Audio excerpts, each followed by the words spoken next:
Let us start class 10th chapter triangle. CBSE boards या अन्य boards में class 10th में ट्रायंगल चैप्टर है। ट्रायंगल चैप्टर में क्या क्या पढ़ना है सबसे पहले उसे हम देख लेते हैं। 10th में सिमिलैरिटी पढ़ना है, सिमिलैरिटी ऑफ ए ट्रायंगल। इसके बाद सिमिलैरिटी के क्या क्या क्राइटेरिया हैं उस चीज़ को जानना है।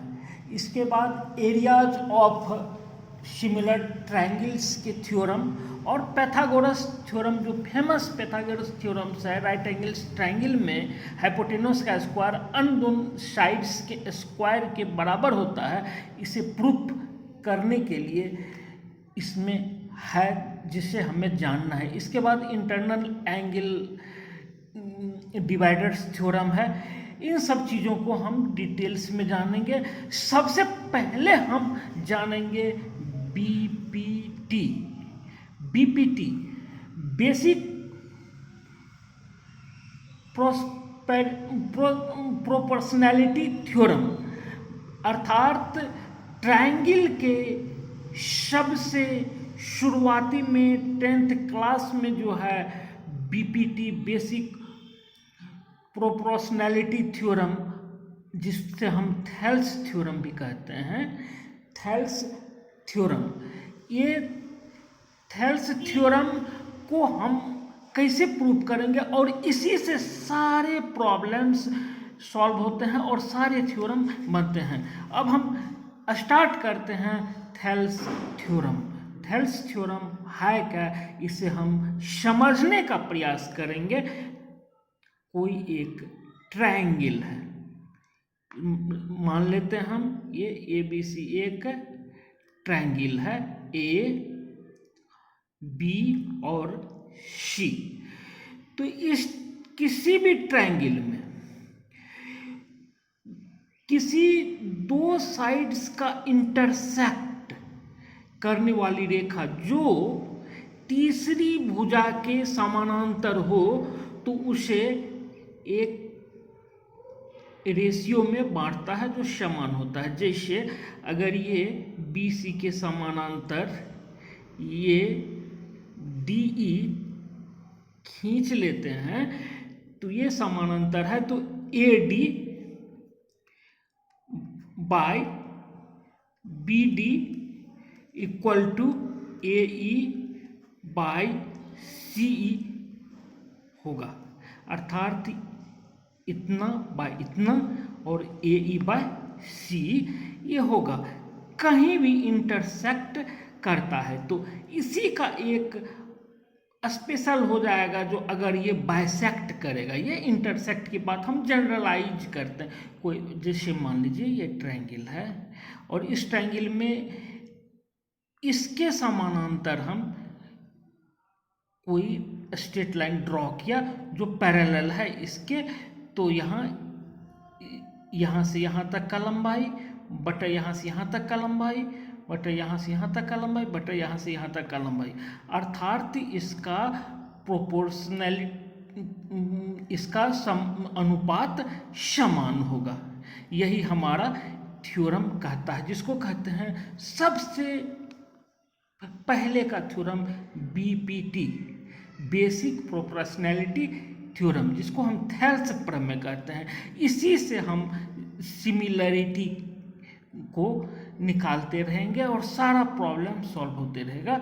और इसको हम सबसे पहले जान लेते हैं, इसको कैसे प्रूव करेंगे। तो इसके लिए हम यहाँ से इस पर एक परपेंडिकुलर डालें, इसको हम नाम दे देते हैं P, ठीक है। इसके बाद हमने E से एक परपेंडिकुलर डाला यहाँ, तो इसका नाम हम दे देते हैं Q। हाँ, कोई प्रॉब्लम्स नहीं। तो अब हम यहाँ देखते हैं, हम इसका ADE का हम एरिया निकालते हैं। एरिया ऑफ ट्रायंगल ADE, तो ये हो जाएगा एरिया ADE 1/2 गुना आधार BAD गुना ऊंचाई EQ, ये परपेंडिकुलर है EQ, इसको हम मान लेते हैं इक्वेशन 1। ठीक इसी तरह से इसी ट्रायंगल का area of ADE equal to half. अब देखिए यहाँ बेस अगर इधर से लेते हैं तो इसको अगर हम बेस मान लेते हैं तो ये हो जाएगा AE गुना ये परपेंडिकुलर जो है DP, इसको हम इक्वेशन 2 मान लेते हैं, नो प्रॉब्लम। अब हम कंस्ट्रक्शन करते हैं, फिर इसको यहाँ से हमने मिला दिया।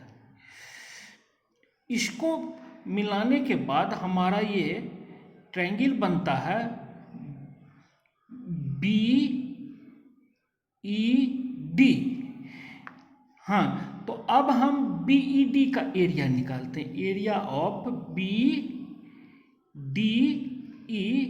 इक्वल टू हो जाएगा हाफ,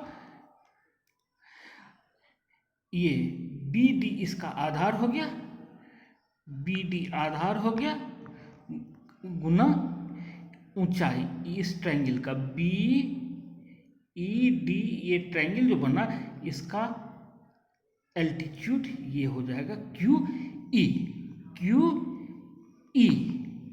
इसको हम इक्वेशन 3 मान लेते हैं। अब हम पुनः CD को इसको हमने मिला दिया, कंस्ट्रक्शन किया ये। अब हम इस ट्रायंगल का निकाल लेते हैं एरिया ऑफ ट्रायंगल CDE। ध्यान दीजिएगा, area of triangle CDE, CD equal to हो जाएगा हाफ। देखिए CDE इस ट्रायंगल में इसका बेस हो जाएगा क्या, CE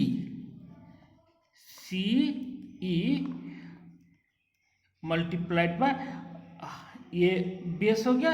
तो इस ट्रायंगल में इसका हाइट क्या हो जाएगा, एल्टीट्यूड DP।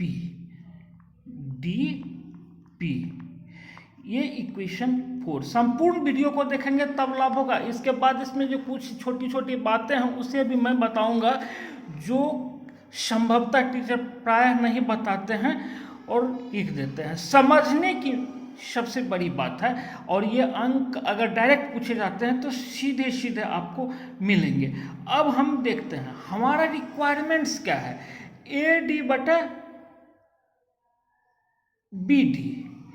AD/BD, अगर इस दोनों में हम करते हैं तो हमारा भाग देते हैं तो हमारा ये आ सकता है AD/BD। यहाँ हमको ध्यान देना है तो हम उस इक्वेशन 1 डिवाइडेड बाय इक्वेशन 3, यहाँ ध्यान दें। इक्वेशन 1 में क्या है, area of ADE, area of ADE triangle का बटा 3 में क्या है, area of BDE, area of BDE equal to, ये देखिए हाफ हाफ कैंसिल हो जाएगा, BD और AD/BD,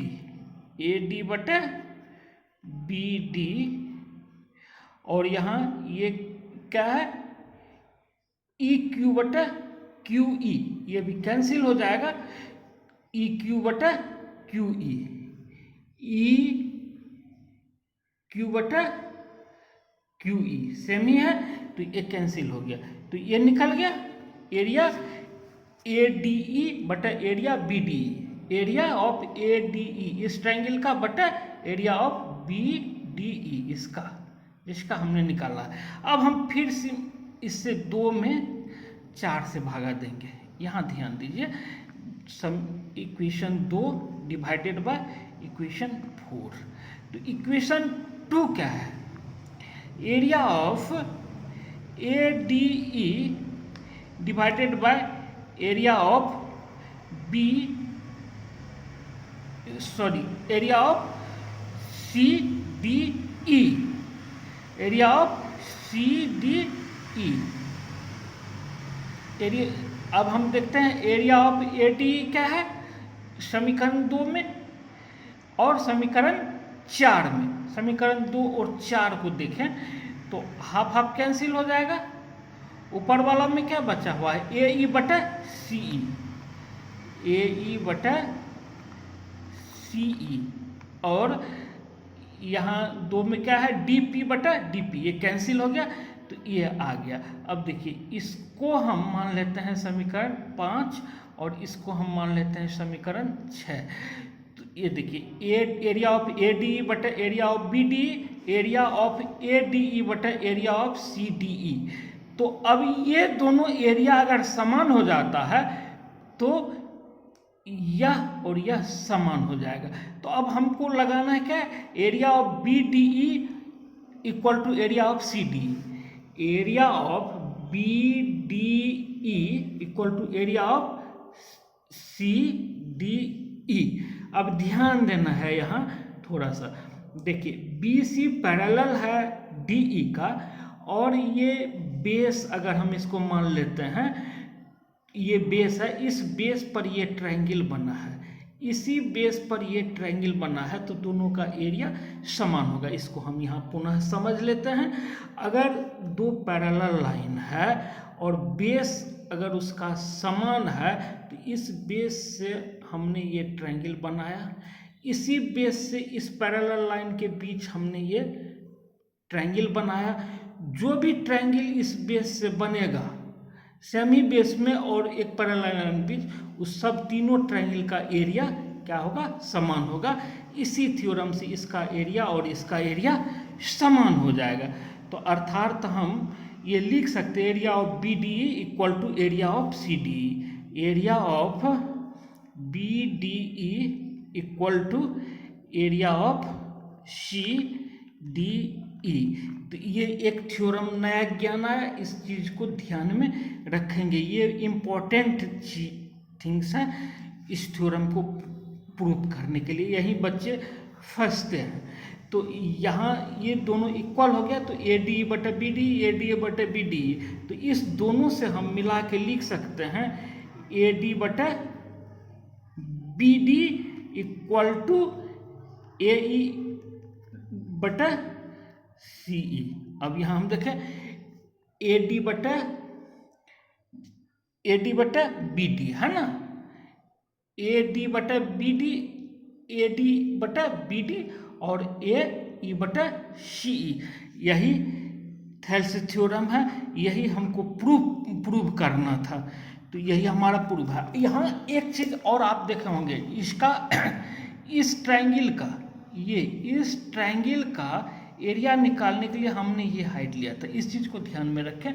जैसे कोई ट्रायंगल इस टाइप से है, ऐसे है, ये ट्रायंगल मान लें ऐसे है, तो इसका जो एरिया होगा ABC का, तो उसका हाइट ये होगा, मतलब हाफ आधार, मतलब बेस BC और हाइट यहाँ से यहाँ गुना AD, ये होता है। एक चीज़, ये नई बातें हैं, इस चीज़ को मस्तिष्क में रख लीजिए। मैथमेटिक्स समझने की चीज़ है, रटने की चीज़ नहीं है। थेल्स थ्योरम को आपने समझ लिया होगा। मैं इस चैप्टर को संपूर्ण पढ़ाऊंगा और सारे चैप्टर को सोच रहा हूँ दें, चूँकि स्टूडेंट्स का काफ़ी डिमांड हो रहा है लॉकडाउन पीरियड में। तो ये सबसे पहले हम PPT को समझ लिए। अब नेक्स्ट इसका सीरीज हम दे रहे हैं, वो होगा सिमिलरिटी, सिमिलर ट्रायंगल सिमिलर कैसे होगा, उनके क्राइटेरिया क्या क्या हैं, जो आपके सिलेबस में हैं। तब तक के लिए धन्यवाद।